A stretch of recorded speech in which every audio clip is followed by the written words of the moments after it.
Hello student, I am Manisha और मेरे channel मनसा chemistry में आपका स्वागत है। तो जैसे आपको पता है कि हमने क्लास 10th का केमिस्ट्री का फर्स्ट चैप्टर स्टार्ट करा हुआ है, periodic table, periodic properties and variation of properties. हम इसके 2 पार्ट ऑलरेडी कर चुके हैं। आज थर्ड पार्ट करेंगे जो कि इसका लास्ट पार्ट है। आई होप आपको 2 पार्ट अच्छे से समझ में आए होंगे। तो चैप्टर स्टार्ट करने से पहले मेरी हमेशा की तरह एक रिक्वेस्ट है कि प्लीज़ अपनी पेन और कॉपी आपके पास होए, ठीक है। जो जो आपको इम्पोर्टेंट लगे वो आप नोट डाउन करते जाना। तो कल हमने 6 प्रॉपर्टीज़ के बारे में डिस्कस किया था, 1 2 3 एंड 4 5 6। तो ये 3 टॉपिक्स हैं, ये 3 प्रॉपर्टीज़ ये हम सेकेंड पार्ट में कवर अप कर चुके हैं, बट ये 3 जो हैं वो आज हम डिस्कस करेंगे। Ionisation, potential, electron affinity and electronegativity, ठीक है। तो ये सारा हम कल डिस्कस कर चुके हैं, तो प्लीज़ आप जाके सेकेंड वीडियो देखें पहले, उसके बाद थर्ड को कंटिन्यू करें।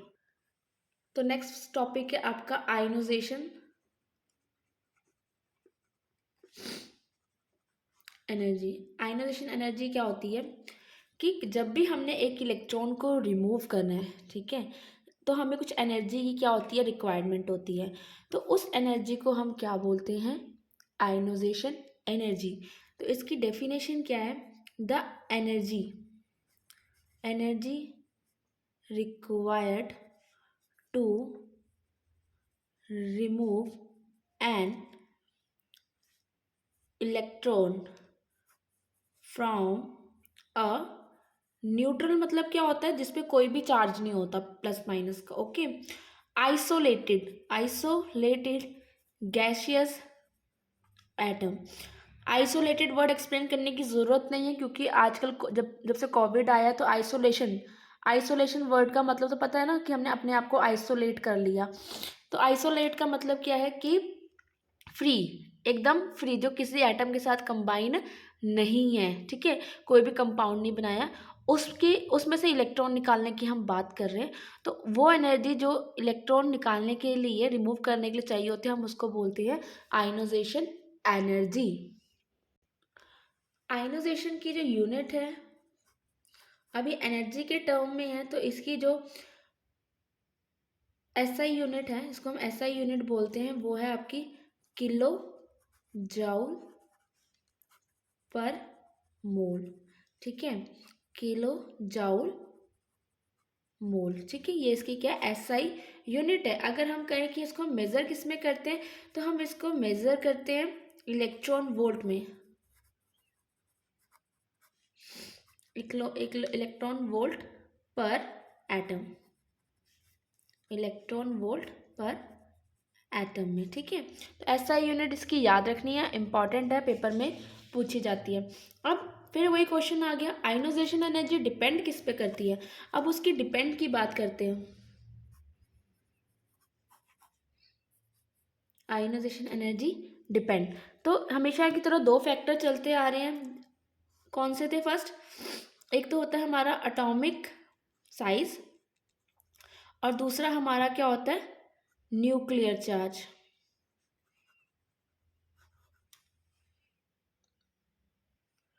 तो फर्स्ट जो हमारा है वो एटॉमिक साइज है, ठीक है, एटॉमिक साइज है। तो अगर साइज ज़्यादा होगा, साइज क्या होगा, ज़्यादा होगा, तो इलेक्ट्रॉन क्या होंगे, न्यूक्लियस से फार दूर होंगे, दूर दूर होंगे, बहुत दूर दूर होंगे, ठीक है। तो जब न्यूक्लियस से इलेक्ट्रॉन दूर दूर है, तो बॉन्डिंग क्या होगी, वीक होगी। बॉन्डिंग वीक होगी तो इजीली क्या होगा, इलेक्ट्रॉन रिमूव हो जाएगा। जब इजीली इलेक्ट्रॉन रिमूव हो जाएगा, तो आपको एनर्जी कम चाहिए कि ज़्यादा चाहिए, कम चाहिए। तो आयनाइजेशन एनर्जी क्या होती है आपकी, कम होती है, ठीक है। फॉर एग्जाम्पल, अगर ये न्यूक्लियस है और इसके साथ वाले शेल पे ही क्या इलेक्ट्रॉन है, तो अब यहाँ पे देखो न्यूक्लियस अपनी पावर लगा रहा है, तो न्यूक्लियस क्या करेगा, इलेक्ट्रॉन को अपनी तरफ खींच के रखेगा। तो इस करके हमें यहाँ पे एनर्जी की जो रिक्वायरमेंट है वो क्या हो जाएगी, ज़्यादा हो जाएगी।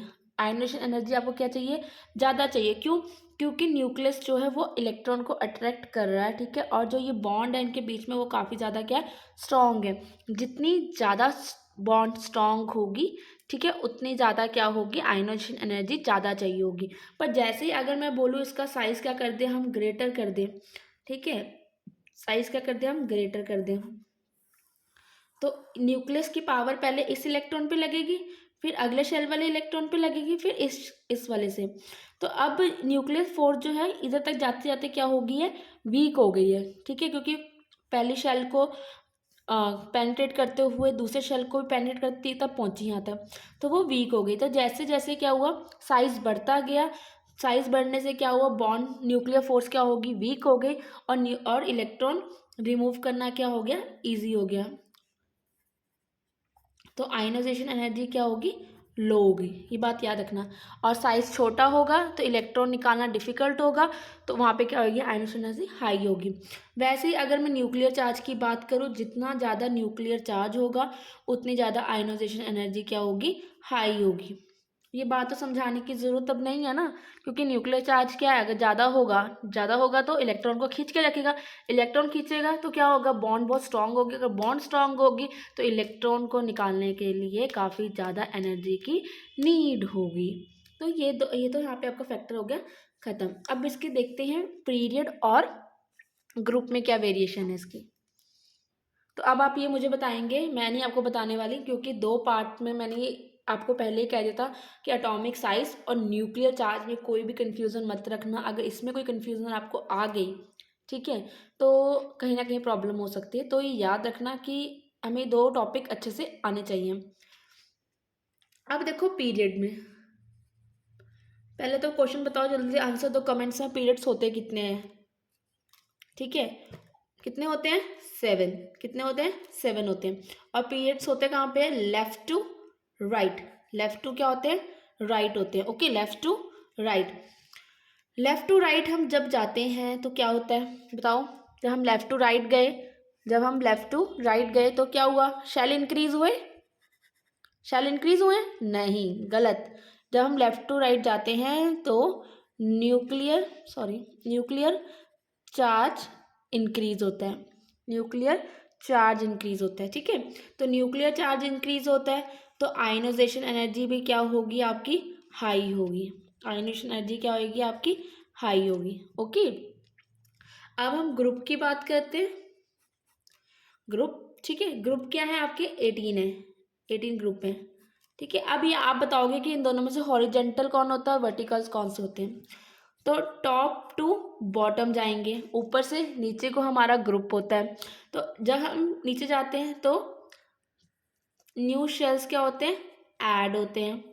शेल ऐड होंगे तो क्या होगा, साइज इंक्रीज होता है, साइज इंक्रीज होगा तो क्या होगा बताओ, साइज इंक्रीज हो गया तो nuclear force, nuclear attractive force, ठीक है, अट्रैक्टिव फोर्स क्या होगी, लेस होगी। अगर ये कम हो गई, इलेक्ट्रॉन को अच्छे से खींच ही नहीं रही है, बॉन्ड नहीं बना रही टाइट, तो हमारी आयनाइजेशन एनर्जी क्या हो जाएगी, लो हो जाएगी।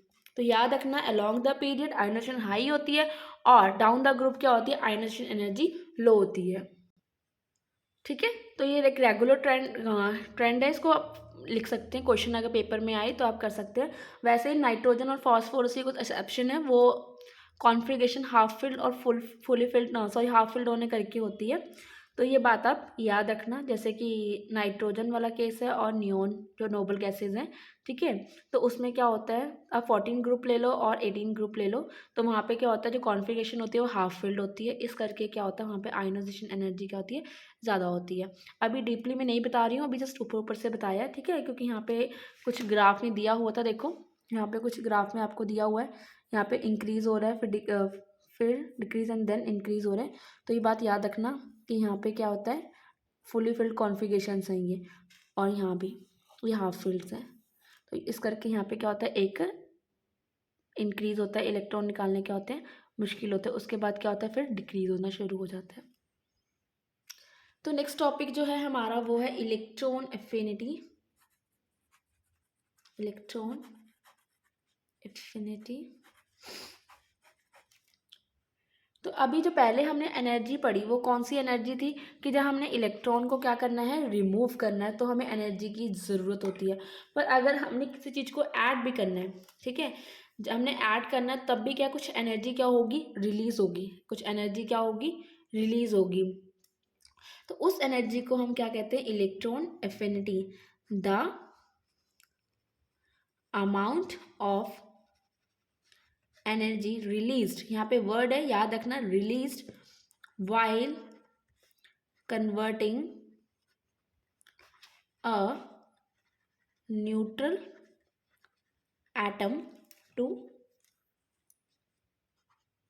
Negatively charged gaseous atom. ठीक है, okay, by adding the electron, ठीक है, इज कॉल्ड इलेक्ट्रॉन एफिनिटी। तो यहाँ पे क्या है कि वो अमाउंट एनर्जी रिलीज होगी जब आप एक इलेक्ट्रॉन क्या करोगे, ऐड करोगे न्यूट्रल एटम या फिर न्यूट्रल आइसोलेटेड एटम, तो नेगेटिवली चार्ज बनेगा। देखो जब आप इलेक्ट्रॉन निकाल रहे थे तो वहाँ पे क्या बन रहा था, पॉजिटिव बन रहा था, पॉजिटिव आयन, यहाँ मैंने शो नहीं करा आपको, जैसे कि सोडियम, ठीक है, सोडियम वो हमने कुछ एनर्जी सप्लाई करी, ठीक है, सोडियम को हमने क्या करी, कुछ सप्लाई करी, ओके, तो उसने क्या करा, इसमें से एक इलेक्ट्रॉन को निकाल दिया, और एक इलेक्ट्रॉन उसने निकाल दिया तो एक पॉजिटिव चार्ज आ गया और एक क्या आ गया, इलेक्ट्रॉन बाहर हो गया। तो ये आयोनाइजेशन एनर्जी क्या करी है, हमने ऐड करी है, क्या करी है, ऐड करी है, मतलब हमने दी है, ऐड करी हमने दी है, ठीक है, यहाँ पे समझाया मैंने, सोडियम प्लस आयोनाइजेशन एनर्जी उसमें ऐड करी है, तो हमें क्या मिल गया, सोडियम पॉजिटिव आयन, क्या मिला हमें यहाँ पे, पॉजिटिव आयन, और एक इलेक्ट्रॉन क्या हो गया, बाहर हो गया। बट इसके केस में क्या होगा, अगर हम देखते हैं, फॉर एग्जाम्पल हमने यहाँ पे क्या लिया, क्लोरीन ले लिया, क्लोरीन गैसियस स्टेट में लिया, एक इलेक्ट्रॉन हमने ऐड कर दिया, जब हमने एक इलेक्ट्रॉन ऐड करा तो क्या हुआ, वहाँ पे कुछ एनर्जी क्या हुई, रिलीज हुई है, और साथ में क्या हो गया, इलेक्ट्रॉन ऐड होने पे चार्ज कौन सा आ गया, माइनस का आ गया, और यहाँ पे कुछ एनर्जी रिलीज हुई है, यहाँ पे कुछ एनर्जी रिलीज हुई है, तो वो एनर्जी को हम बोलते हैं इलेक्ट्रॉन एफिनिटी। नेक्स्ट हम इसका ट्रेंड भी देखेंगे अब। तो नेक्स्ट जो हमारा टॉपिक है कि डिपेंड किस पे करते हैं, तो फिर से वही बात कर लेते हैं। अब दो ही तो फैक्टर आते हैं हमेशा हमारे, कौन से आते हैं, एक तो एटॉमिक साइज होता है और दूसरा कौन सा होता है हमारा, न्यूक्लियर। अब मैं इसमें ग्रुप में और पीरियड में जो ट्रेंड है वो आपको मैं यहीं पे समझा दूंगी, बार बार अलग नहीं लिखने वाली मैं। एटॉमिक साइज, तो जैसे कि साइज अगर क्या हुआ आपका, स्मॉल हुआ, साइज क्या होगा आपका, स्मॉल होगा, तो न्यूक्लियर फोर्स क्या होगी, ज़्यादा होगी, ठीक है, इफेक्टिव न्यूक्लियर फोर्स जो लग रही है, अट्रैक्टिव फोर्स, वो क्या होगी, ज़्यादा होगी, तो वैलेंस इलेक्ट्रॉन पे उतनी ही ज़्यादा नज़दीक से न्यूक्लियर फोर्स लगेगी अगर साइज़ क्या होगा, छोटा होगा, तो इलेक्ट्रॉन एफिनिटी भी क्या होगी आपकी, ज़्यादा होगी, इलेक्ट्रॉन एफिनिटी भी क्या होगी आपकी, हाई होगी, तो जो एनर्जी रिलीज होगी उस समय वो भी क्या होगी आपकी, हाई होगी। सेम बात करें अगर न्यूक्लियर चार्ज, अगर न्यूक्लियर चार्ज क्या होगा, ज़्यादा होगा, न्यूक्लियर चार्ज क्या होगा, अगर ज़्यादा होगा मतलब हाई होगा, जितना ज़्यादा न्यूक्लियर चार्ज होगा उतनी ज़्यादा उसकी कैपेसिटी होगी इलेक्ट्रॉन को खींचने की, ठीक है, तो उतनी ज़्यादा इलेक्ट्रॉन एफिनिटी क्या होगी आपकी, हाई होगी, ठीक है। ये बात को ज़्यादा डीपली समझाने वाले नहीं थे, बार बार रिपीट करके मैं थक चुकी हूँ एक ही बात को। तो अब नेक्स्ट देखते हैं। अब एटॉमिक साइज आपको पता है कि लेफ़्ट टू राइट क्या होता है, डिक्रीज होता है, ठीक है, तो इलेक्ट्रॉन एफिनिटी क्या हो जाएगी आपकी, इंक्रीज हो जाएगी, ठीक है, ओके, और डाउन टू ग्रुप क्या होता है, टॉप टू बॉटम, ये साइज क्या होता है, टॉप टू बॉटम इंक्रीज होता है, तो इलेक्ट्रॉन एफिनिटी क्या हो जाएगी आपकी, डिक्रीज हो जाएगी, क्योंकि साइज बढ़ गया तो इलेक्ट्रॉन एफिनिटी न्यूक्लियर फोर्स कम लगेगी, तो इलेक्ट्रॉन एफिनिटी क्या हो गई, डिक्रीज हो गई। उसके बाद पीरियड में देखोगे आप, लेफ़्ट टू राइट तो क्या होगा, इंक्रीज होगा, और वही ग्रुप में जाओगे तो वो न्यूक्लियर चार्ज कम हो जाएगा तो वो डिक्रीज हो जाएगा। नेक्स्ट टॉपिक है आपका इलेक्ट्रोनेगेटिविटी।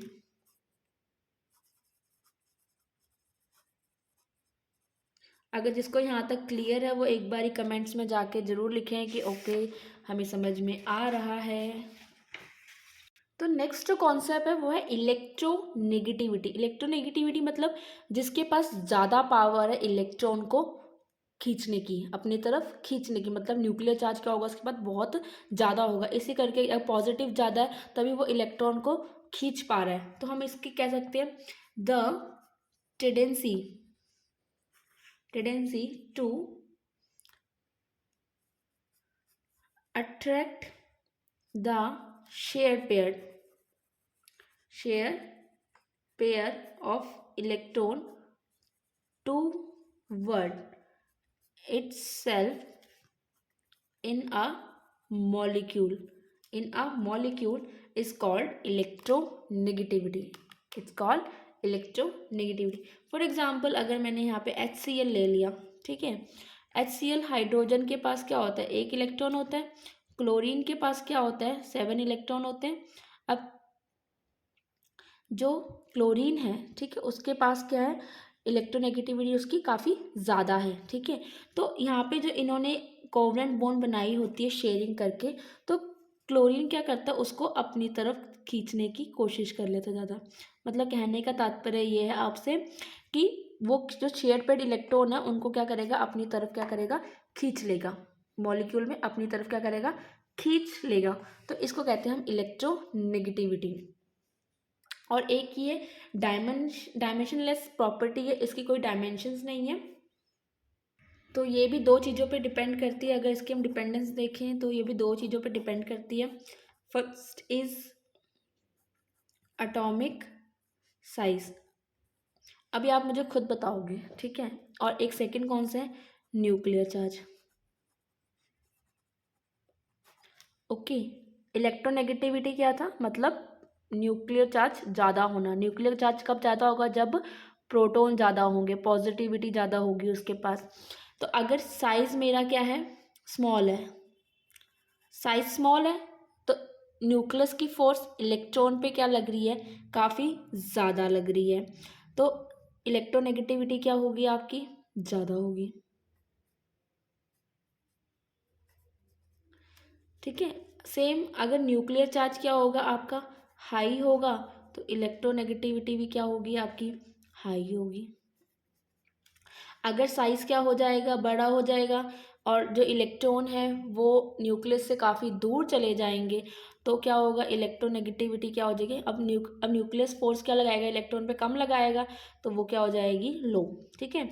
तो यहाँ से याद रखना, टॉप टू बॉटम इलेक्ट्रोनेगेटिविटी क्या होगी, डिक्रीज, ठीक है। और न्यूक्लियर चार्ज क्या होता है, पीरियड की बात करेंगे तो पीरियड्स में क्या होता है, left to right nuclear charge क्या होता है आपका, इंक्रीज होता है। न्यूक्लियर चार्ज क्या होता है आपका, इंक्रीज होता है। जब न्यूक्लियर चार्ज आपका इंक्रीज होता है तो आपकी इलेक्ट्रोनेगेटिविटी भी क्या होती है, इंक्रीज होती है। तो यहाँ पे आपकी ऑलमोस्ट 6 की 6 प्रॉपर्टीज़ ख़त्म हो चुकी हैं। 3 हमने सेकंड पार्ट में करी थी, वहाँ पे थोड़ा लेंथी पार्ट इसलिए हो गया था क्योंकि वहाँ पे हमने एटॉमिक साइज़ और न्यूक्लियर को मैंने बहुत अच्छे से एक्सप्लेन करने की कोशिश की थी ताकि कोई डाउट ना रह जाए आपका उसमें। अब नेक्स्ट हमारा छोटा सा टॉपिक है, एक है atomic number and atomic mass, ठीक है। तो फटाफट कर लेते हैं इसको बिना टाइम वेस्ट करे हुए। एटॉमिक नंबर, एटॉमिक नंबर क्या है, जैसे कि क्लास में आपका रोल नंबर होता है, हर एक बच्चे का क्या है, एक रोल नंबर है, डिफरेंट रोल नंबर है, ठीक है, सेम रोल नंबर किसी का नहीं हो सकता। वैसे ही क्या है, पीरियोडिक टेबल में हर एक एलिमेंट का क्या है, अपना एक डिफरेंट नंबर है, अलग अलग नंबर है, ठीक है। तो ये किसके बराबर होता है, atomic number of element is equal to the number of proton, कितने प्रोटॉन आप इनके एलिमेंट के न्यूक्लियस में है वो उस पर डिपेंड करता है, ठीक है। और दूसरी बात क्या है कि एक ही यूनिक प्रॉपर्टी है। यूनिक प्रॉपर्टी मतलब अगर 1 पे हाइड्रोजन है तो हमेशा 1 पे हाइड्रोजन ही रहेगा, 2 नहीं होने वाला वो, ठीक है। एंड थर्ड इज कि 2 element having the same atomic number, no, कभी भी 2 एलिमेंट्स का नंबर सेम नहीं हो सकता क्योंकि ये क्या है, एक यूनिक प्रॉपर्टी है, ठीक है। तो नेक्स्ट हम बात करते हैं, तो एक से एग्जांपल देख लेते हैं। एटॉमिक नंबर होता है क्या, जैसे 1 पे कौन होता है आपका, हाइड्रोजन, ठीक है। 2, तो 2 पे कौन होता है आपका, हीलियम। 3 पे कौन होता है आपका लिथियम, 4 पे बेरिलियम। तो ये जो 1 2 3 4 नंबर है ना, this is called atomic number. इसको हम एटॉमिक नंबर बोलते हैं, जो कि क्या है, एक यूनिक प्रॉपर्टी है। किसी भी नंबर का किसी भी एलिमेंट का नंबर क्या है, सेम नहीं होगा। और हमारे पीरियोडिक टेबल में कितने एलिमेंट्स हैं वो आप मुझे फटाफट कमेंट्स करके बताना, ठीक है। उसके बाद हम बात करें मास नंबर की, तो जनरली क्या होता है कि जो मास नंबर है आपका, मास नंबर, एटॉमिक नंबर को आप Z से रिप्रेजेंट करते हो, ओके, मास नंबर को आप A से रिप्रेजेंट करते हो, ठीक है। तो मास नंबर क्या होता है कि इसमें हम number of proton plus number of neutrons, ठीक है, दोनों को प्लस करते हैं, ओके, फिर जो आता है उसको हम क्या बोलते हैं, मास नंबर, ठीक है। फॉर एग्जाम्पल हमने हाइड्रोजन है, तो हाइड्रोजन का मास कितना है 2, 1 से क्या हो गया हमने, सॉरी, हाइड्रोजन का मास कितना है 1 का 1, हीलियम का क्या हो जाएगा 4, लिथियम का क्या हो जाएगा 7 एंड बेरिलियम का क्या हो जाएगा 9। ये मास नंबर है। अब इसमें क्या बात आती है, ध्यान से सुनना, अगर तो एटॉमिक नंबर इवन है, इवन एटॉमिक नंबर, अगर तो एटॉमिक नंबर इवन है मतलब क्या है 2, ठीक है, 2 हो गया एंड 6 हो गया, 8 हो गया, ठीक है, तो हमारा जो मास नंबर होगा, ठीक है, मास नंबर क्या होगा 4 12 16। इसमें एक्सेप्शनल 2 केसेस में है, एक तो बेरिलियम में, बेरिलियम का एटॉमिक नंबर 4 है, बस इसका मास नंबर जो है वो क्या है 9 है। ये थोड़ा याद रख लेना। एक सेम आर्गन ऐसे एटॉमिक नंबर 18 है बट मास नंबर कितना उसका 20, तो ये बात आप याद रख लेना, ठीक है, ये बात आप याद रख लेना। मतलब जनरली आप कह सकते हो कि इवन जो मास नंबर है वो ट्वाइस ऑफ जेड है in case of even, even atomic number में, ठीक है। एटॉमिक नंबर में ए जो है वो किसके बराबर है 2 के, जेड क्या है इसमें आपका एटॉमिक नंबर है, ठीक है। तो नेक्स्ट अगर मैं बात करूं आपके ऑड नंबर्स की, odd atomic numbers, odd atomic numbers, ठीक है। तो यहाँ पे क्या केस आ जाएगा, A is equals to, A क्या होता है हमारा mass number, A is equals to twice of Z plus 1। For example boron, for example boron का एटॉमिक नंबर कितना 5, तो 2 जेड कितना 5 प्लस 1, 10 प्लस 1 दैट इज 11, तो 11 क्या है इसका मास नंबर है।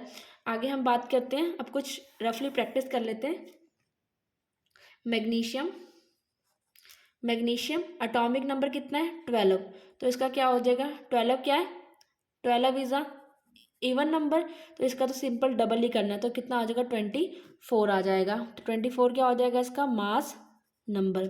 वैसे ही अगर मैं बात करूँ सोडियम की, सोडियम का 11 है, तो यहाँ पे कौन सा रूल लग जाएगा ऑड, एटॉमिक नंबर क्या हो गया ऑड हो गया, तो यहाँ पे क्या लग जाए 2 Z plus 1, 2 11 plus 1 22 plus 1 is equals to 23, तो इसका एटॉमिक मास नंबर कितना हो गया 23। तो अब फाइनली क्लास 10th आपका फर्स्ट चैप्टर फिनिश हो चुका है। अगर आपको ये वीडियो अच्छी लगी हो मेरी और आपको जो मैंने पढ़ाया वो सारा समझ में आया होगा, तो प्लीज़ मेरे चैनल को सब्सक्राइब करें, वीडियो को लाइक करें और ज़्यादा से ज़्यादा शेयर करें अपने व्हाट्सएप ग्रुप पे, फेसबुक पे, कहीं भी करें, पर please support me. Bye bye and have a nice day.